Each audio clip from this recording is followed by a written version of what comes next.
महत्त्वाची बातमी आहे।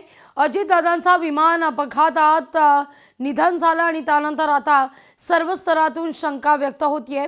सरकार हे सगळं प्रकरण हलक्यात घेतंय असं राऊत म्हणतात। काहीतरी लपवण्याचा प्रयत्न केला जातोय असा राऊतांचा दावा आहे। प्रश्न इतकाच आहे, महाराष्ट्राचं सरकार, राज्याचे उपमुख्यमंत्री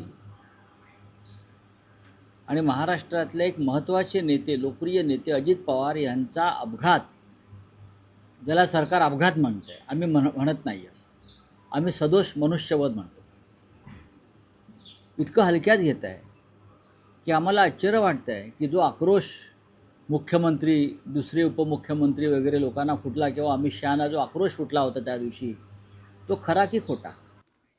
तीनही पक्ष राज्यसभेच्या विषयावर एकत्र बसतील।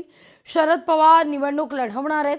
महाविकास आघाडी एकत्र म्हणून निर्णय घेऊ असं राऊतांचं म्हणणं आहे। तीन पक्ष लवकरच एकत्र बसतील आणि निर्णय होईल। एक मात्र नक्की की शरद पवार साहेब ही निवडणूक लढणार आहेत, एवढं मात्र मला माहिती आहे।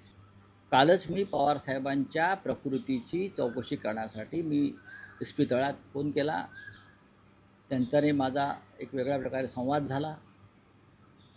तेव्हा मला त्यांच्या बोलण्यातून जाणवलं 4 निवृत्त झालेले आहेत, 3 पक्षांचे, ते प्रत्येक जण आपापला दावा सांगेल।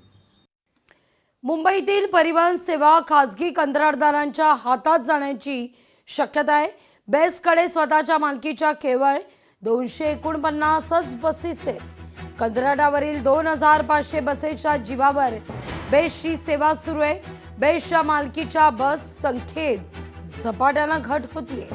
उपमुख्यमंत्री एकनाथ शिंदेंची विधानसभेत लेखी उत्तरात माहिती आहे।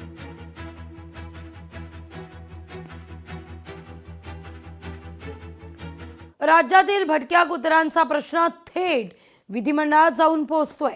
अहिल्यानगर, वसई विरार आणि मुंबईत सर्वाधिक घटना आहेत। मागील 6 वर्षात 30 लाख नागरिकांना कुत्र्यांचा चावा आहे।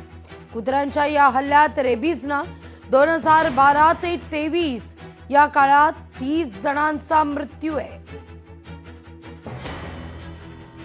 त्यामुळे आता नसबंदी आणि लसीकरणाच्या आदेशाचं पालन करा अशा सूचना देण्यात आलेल्या आहेत।